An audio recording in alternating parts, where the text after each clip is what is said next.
आजकल एक लक्षण जो है बहुत सामान्य रूप से लोगों में मिल रहा है, वो है खांसी और विशेष रूप से सूखी खांसी। या कुछ लोग ऐसे भी हैं जो बताते हैं कि उनके गले में कफ जो है हमेशा जमा रहता है और कितना भी खांसे वो बाहर नहीं निकलता।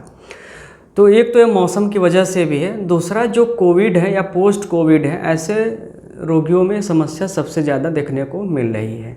तो इसका भी बहुत सरल समाधान मैं आपको बताऊंगा। इसके लिए आप सीतोपलादी चूर्ण 3 से 4 ग्राम की मात्रा में, इसमें टंकड़ भस्म मिला सकते हैं आप 250 मिलीग्राम की मात्रा में। साथ में आप इसी में महालक्ष्मी विलास या लक्ष्मी विलास रस 125 mg से 250 mg की मात्रा में मिलाकर सेवन करें, तो इसमें आपका खांसी में काफ़ी ज़्यादा आराम मिलेगा। इसके अलावा आप जो है लौंगादी बट्टी या खदिरादी बट्टी का प्रयोग करें, और यह दोनों जो है चूसने के लिए होता है, यानी कि जैसे आप लोग हाजमोला खाते हैं उसी तरीके से आप इसको चूसिए।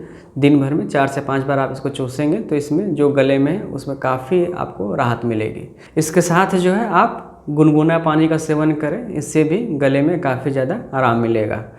तो बिल्कुल छोटा सा उपाय है और इससे आपकी खांसी जो है 2-4 दिनों में इससे ठीक हो जाएगी और आपको आराम मिल जाएगा।